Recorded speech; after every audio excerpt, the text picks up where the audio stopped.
السلام علیکم ورحمۃ اللہ وبرکاتہ۔ الحمدللہ والصلاة والسلام علی رسول اللہ، اما بعد۔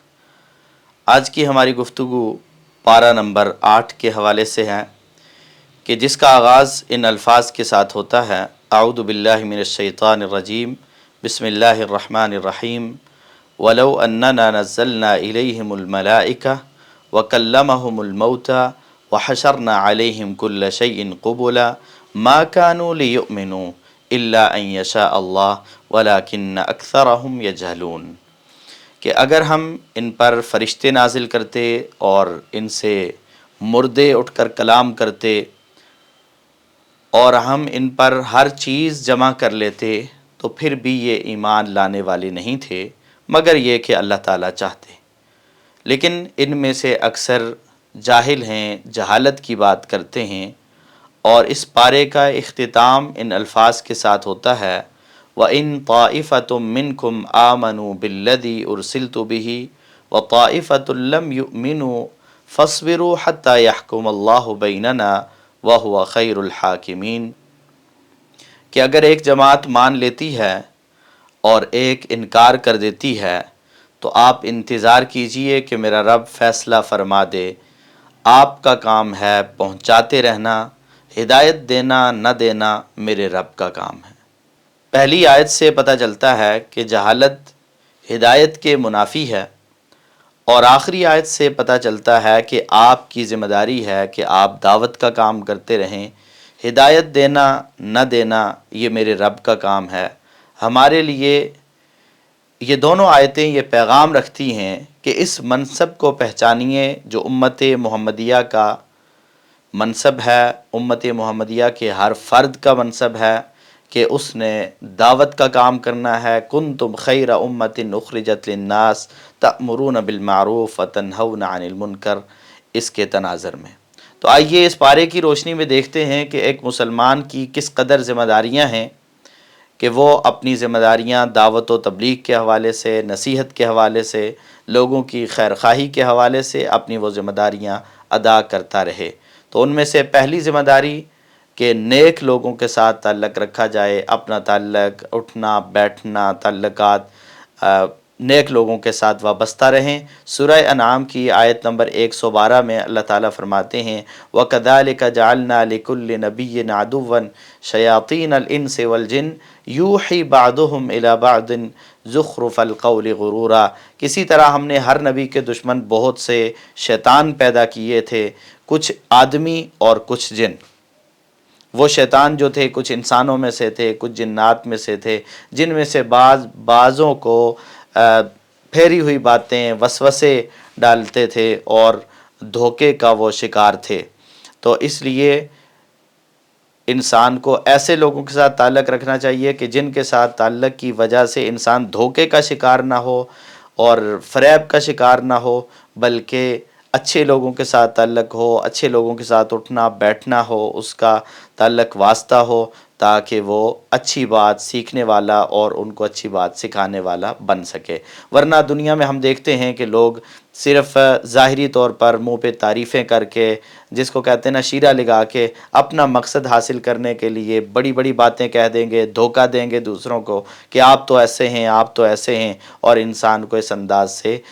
ہلاکت اور بربادی کا شکار کر دیا جاتا ہے۔ اور اسی طرح دوسری ذمہ داری یہ ہے کہ تعداد کو نہیں بلکہ معیار کو دیکھا جائے، اپنے معیار کو اعلیٰ رکھا جائے۔ ایک داعی کے ساتھ اگر اس کی دعوت کو قبول کرنے والا ایک شخص ہے تو وہ ایک شخص بھی معیاری ہونا چاہیے، وہ سچا ہونا چاہیے، وہ دل و جان سے آپ کے ساتھ جب ہوگا تو یہی ایک آپ کے لیے کافی ہے۔ اور اگر منافقت کے ساتھ اوپر سے بہت سارے لوگ ساتھ ہیں، بڑی تعریفیں کرتے ہیں منہ پہ، لیکن جب سامنے نہ ہوں تو پھر وہی جڑیں کاٹتے ہیں، تو ایسے لوگ بہت زیادہ بھی جمع ہو جائیں، ہزاروں لاکھوں کا مجمع جمع ہو جائے آپ کی بات سننے کے لیے، لیکن ان میں اخلاص نہیں ہے، ان میں آپ کے ساتھ دلی محبت نہیں ہے، آپ کی دعوت کو قبول کرنے میں وہ سچے نہیں ہیں، صرف ظاہری طور پر اپنے مفادات کی خاطر وہ آپ کے ساتھ ہیں، تو کوئی فائدہ نہیں ہے ایسے لوگوں کا۔ اور ان انسان اگر اکثریت کو دیکھتا رہے تو سورہ انعام کی آیت نمبر 116 میں اللہ تعالیٰ اس کا انجام بیان کرتے ہوئے فرماتے ہیں وَإِن تُطِعْ أَكْثَرَ مَنْ فِي الْأَرْضِ يُضِلُّوكَ عَنْ سَبِيلِ اللَّهِ کہ اگر آپ زمین والوں کی اکثریت کی پیروی کریں تو وہ آپ کو سیدھے راستے سے گمراہ کر دیں گے، اللہ کے راستے سے ہٹا دیں گے۔ إِن يَتَّبِعُونَ إِلَّا الظَّنَّ وَإِنْ هُمْ إِلَّا يَخْرُصُونَ کہ یہ لوگ تو صرف گمان کی پیروی کرتے ہیں اور اٹکل پچو لگاتے ہیں، ان کے پاس کوئی دلیل نہیں ہے، یہ صرف اکثریت کو دیکھ کر چلنے والے ہیں۔ تو آپ نے اکثریت کو نہیں دیکھنا بلکہ آپ نے اپنے معیار کو اعلیٰ بنانا ہے، اور جب بھی کوئی انسان کسی میدان میں کامیاب ہونا چاہتا ہے تو اسے چاہیے کہ وہ اپنے معیار کو مضبوط رکھے، اس کے ساتھ چلنے والا ایک شخص ہو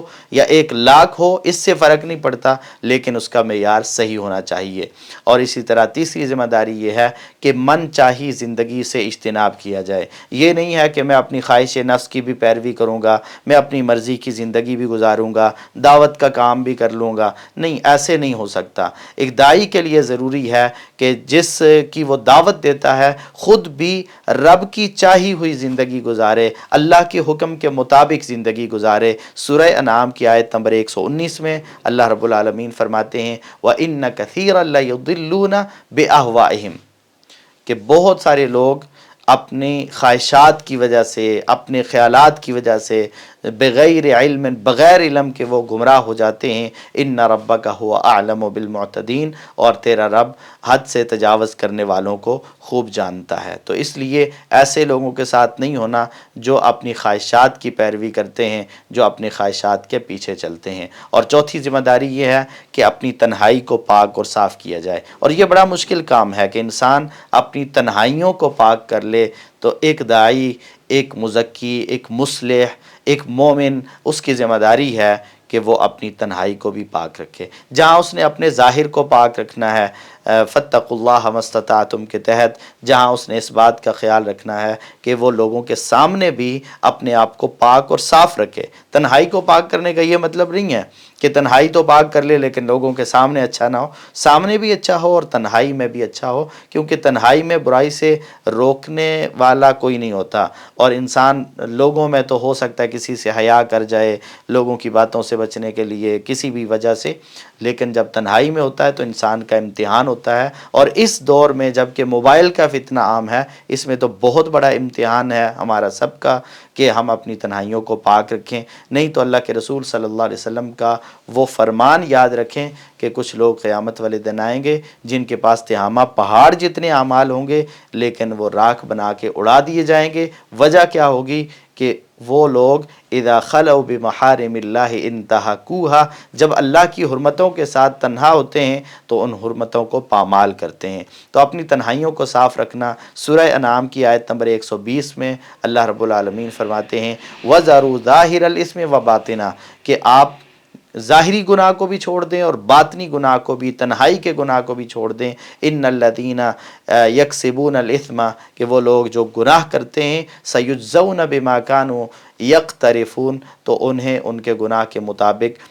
بدلہ دیا جائے گا، اس کی سزا دی جائے گی۔ تو اس لیے اپنی تنہائی کو پاک کرنا یہ بھی ایک داعی کی بہت بڑی ذمہ داری ہے۔ اور پانچویں ذمہ داری یہ ہے کہ اپنے سینے کو کشادہ رکھیں، اپنے سینے کو کھلا رکھیں۔ آپ کے ساتھ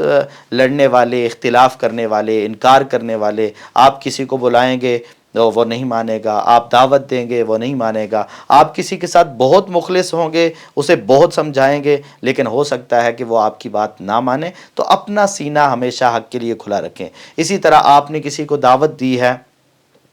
اور آپ کی بات میں کبھی غلطی ہے، آپ نے گفتگو میں کوئی غلطی کر دی ہے، اور ہر انسان کسی سے بھی غلطی ہو سکتی ہے، تو ایسی غلطی اگر کوئی سمجھانے والا سمجھائے، کوئی بتانے والا بتائے تو اپنی غلطی کا اعتراف کر لینا چاہیے، اس سے رجوع کر لینا چاہیے۔ یہ سب تب ہوگا جب ہم اپنے سینے کو کشادہ رکھیں گے، جب اس دین کے لیے اپنے سینے کو کھلا رکھیں گے۔ اگر ہم نے اپنے سینے کو تنگ کر لیا کہ نہیں جو میں نے بات کی ہے وہی ہے اور جو میں نے کہہ دیا ہے بس اس سے میں واپس نہیں ہو سکتا، تو یہ پھر سینے کی تنگی جو ہے، یہ تنگ نظری جو ہے، یہ کم ظرفی جو ہے، یہ انسان کی دعوت کو بھی نقصان پہنچاتی ہے، اس کی شخصیت کو بھی نقصان پہنچاتی ہے۔ تو اپنے سینے کو کشادہ رکھنا، وسعت ظرفی کا مظاہرہ کرنا۔ کوئی اگر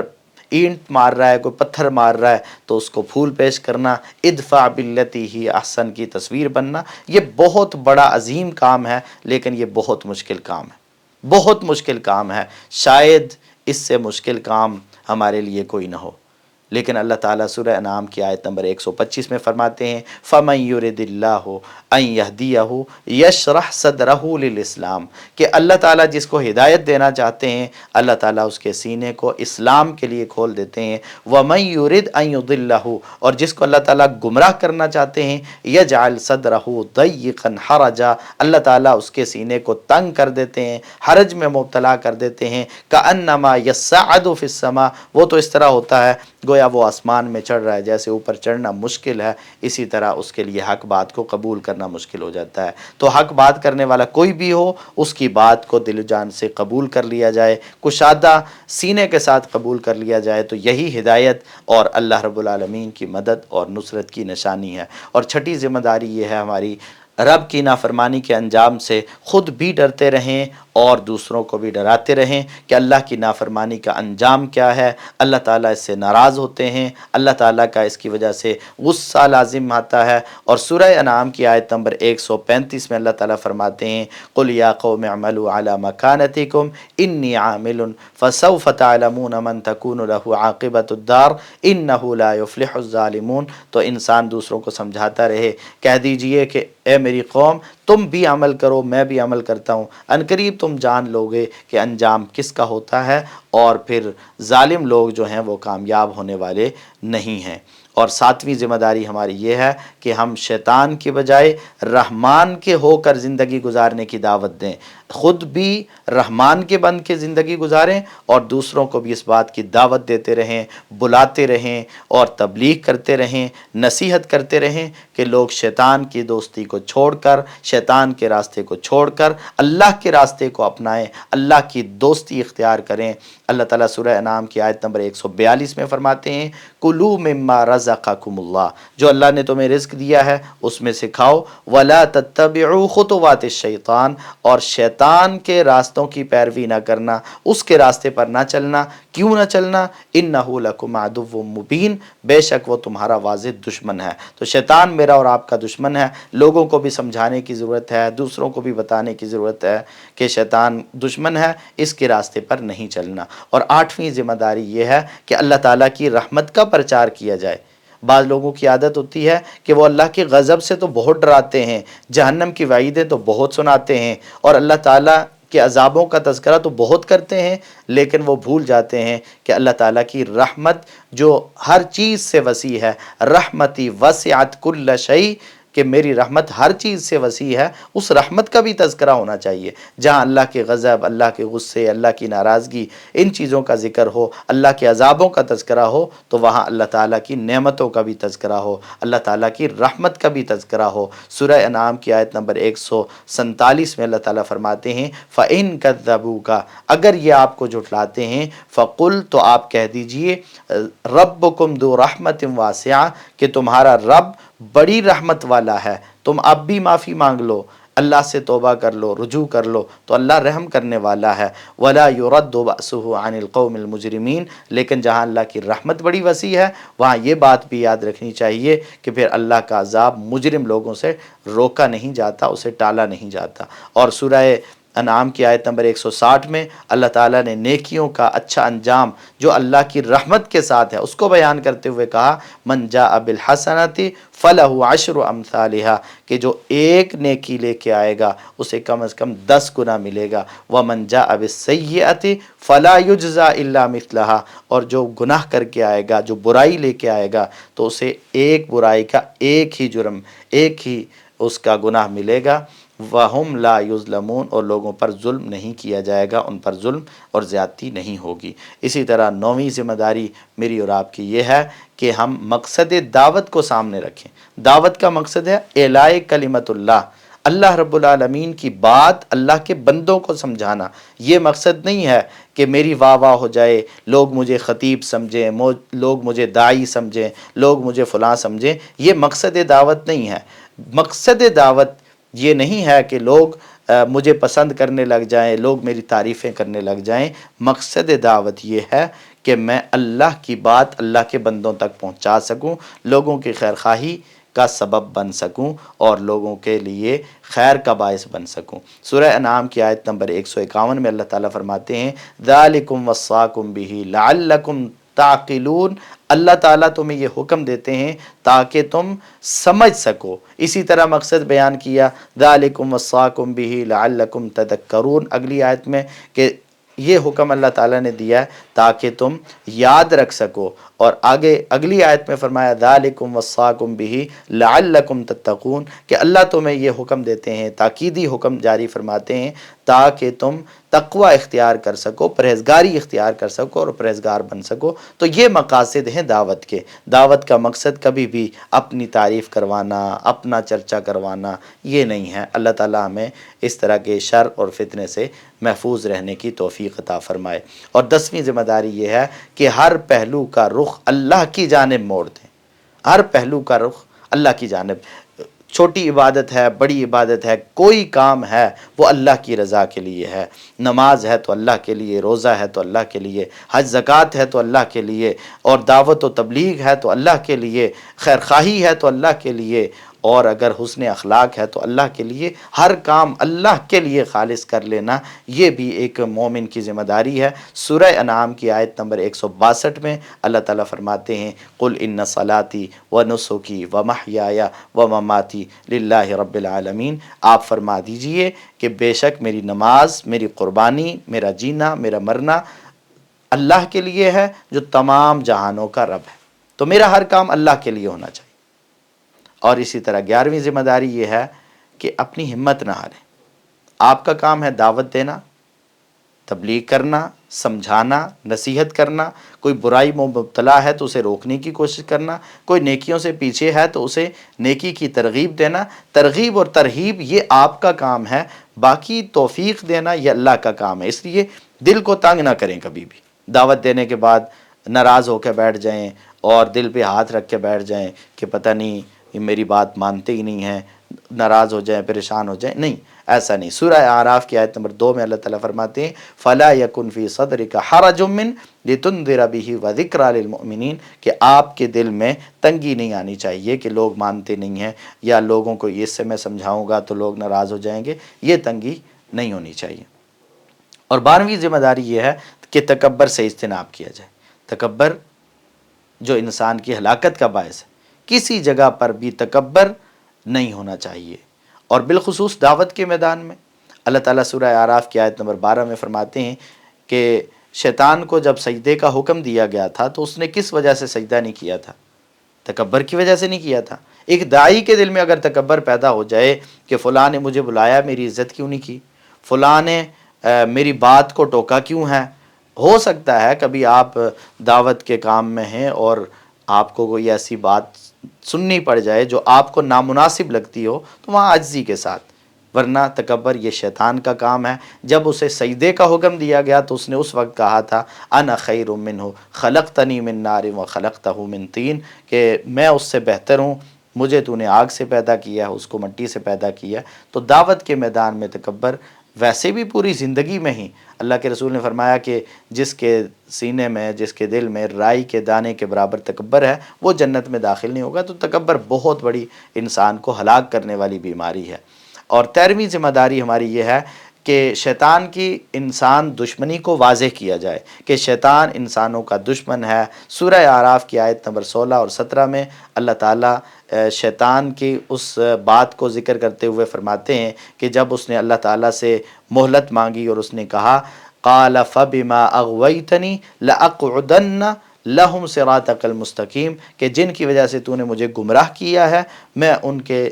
لیے ضرور بیٹھوں گا تیرے سیدھے راستے پر۔ پھر ثم لآتینہم من بین ایدیہم ومن خلفہم، میں ان کے سامنے سے بھی آؤں گا، پیچھے سے بھی آؤں گا، وعن ایمانہم، دائیں جانب سے بھی آؤں گا، وعن شمائلہم، بائیں جانب سے بھی آؤں گا، ولا تجد اکثرہم شاکرین، اور ان میں سے اکثر کو تو شکر گزار نہیں پائے گا۔ تو اس لیے شیطان کی اس بات کو لوگوں تک پہنچانے کی ضرورت ہے کہ لوگوں، تمہارا خالق اور مالک یہ چاہتا ہے کہ تم شیطان کے پیروکار نہ بنو بلکہ رحمان کے پیروکار بنو۔ اور اسی طرح 14ویں ذمہ داری ہماری یہ ہے کہ توبہ و استغفار خود بھی کریں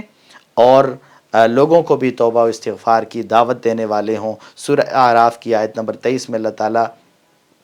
ایک داعی کی یہ صفت اور خوبی بھی بیان کرتے ہیں کہ وہ اللہ سے کیا دعا کرتے ہیں، قالا ربنا ظلمنا انفسنا، کہ آدم اور حوا جب ان سے غلطی ہو گئی تھی تو انہوں نے بھی اللہ تعالیٰ سے معافی مانگ لی تھی کہ ربنا ظلمنا انفسنا، اے اللہ ہم نے اپنی جانوں پر ظلم کر لیا ہے، وَإِن لَّمْ تَغْفِرْ لَنَا وَتَرْحَمْنَا، اگر تو ہمیں معاف نہیں کرے گا، تو ہمارے اوپر رحم نہیں کرے گا، لَنَكُونَنَّ مِنَ الْخَاسِرِينَ، تو ہم نقصان اٹھانے والوں میں سے ہو جائیں گے، ہمارا تو تیرے علاوہ کوئی نہیں ہے۔ لہٰذا توبہ اور استغفار کو بھی لازم پکڑنا۔ اور 15ویں ذمہ داری یہ ہے کہ ادب اور آداب کا سکھانا اور خود بھی اس کو ملحوظ رکھنا۔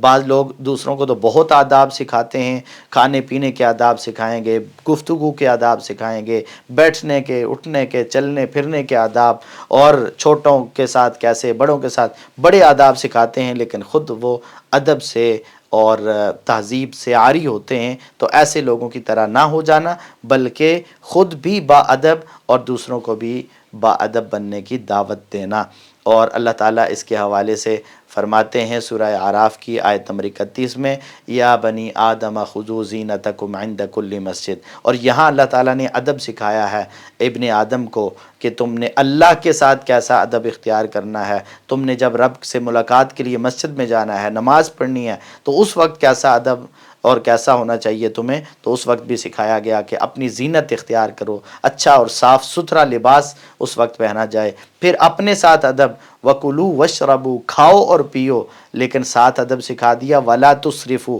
اسراف نہ کرنا، حد سے تجاوز نہ کرنا، إِنَّهُ لَا يُحِبُّ الْمُسْرِفِينَ، کہ اللہ تعالیٰ اسراف کرنے والوں کو پسند نہیں کرتے۔ اور اسی طرح 16ویں ذمہ داری یہ ہے کہ جہنم کی آگ سے ڈرایا جائے۔ سورہ اعراف کی آیت نمبر 40 اور 41 میں اللہ تعالیٰ فرماتے ہیں، لا تفتح لهم ابواب السماء ولا يدخلون الجنة حتى يلج الجمل في سم الخياط، کہ ان کے لیے آسمانوں کے دروازے نہیں کھلیں گے اور وہ جنت میں داخل نہیں ہوں گے جہاں تک کہ اونٹ جو ہے وہ سوئی کے ناکے سے گزر جائے۔ تو اونٹ کا جس طرح سوئی کے ناکے سے گزرنا ناممکن ہے، اسی طرح اللہ تعالیٰ کی نافرمانی کرنے والے، کفر اور شرک کرنے والے کا جنت میں داخلہ ناممکن ہے۔ اور 17ویں ذمہ داری ہماری یہ ہے کہ ہم لوگوں کو جنت کی بہاروں کے بارے میں بھی بتائیں کہ جنت کی بہاریں، جنت کی نعمتیں، تاکہ اس سے ترغیب پیدا ہو۔ اللہ تعالیٰ نے قرآن مجید میں بہت سارے مقامات پہ جنت کے بارے میں بیان کیا ہے، جنت کی نعمتوں کا تذکرہ کیا ہے۔ اور سورہ اعراف کی آیت نمبر 49 میں اللہ تعالیٰ جنت کی بہت بڑی نعمت کے بارے میں اور جنت کے داخلے کے حوالے سے فرماتے ہیں کہ نیکوکار لوگوں کو، اللہ کے فرمانبرداروں کو کیا حکم ہوگا، ادخلوا الجنت، کہ تم جنت میں داخل ہو جاؤ، تم جنت میں داخل ہو جاؤ، وہ جنت جو اللہ نے تیار کر رکھی ہے۔ لا خوف علیکم ولا انتم تحزنون، نعمتوں سے بھی زیادہ انسان کو خوف اور ڈر ہوتا ہے دنیا میں، کہیں خوف ہے کہیں غم ہے، تو اللہ تعالیٰ فرماتے لا خوف علیکم، تمہارے پر کوئی خوف بھی نہیں ہوگا، ولا انتم تحزنون، اور تم غمگین بھی نہیں ہوگے۔ اور 18ویں ذمہ داری یہ ہے کہ کثرت سے دعا کی تلقین کی جائے، لوگوں کو سکھایا جائے کہ تم کثرت سے اللہ سے مانگو، دعائیں کرو اور خود بھی دعا کرنا۔ سورہ اعراف کی آیت نمبر 55 میں فرمایا، ادعوا ربکم تضرعا وخفیہ، کہ تم اپنے رب کو، اپنے پروردگار کو پکارو، دعا کرو، گڑ گڑا کے بھی اور چپکے چپکے سے بھی۔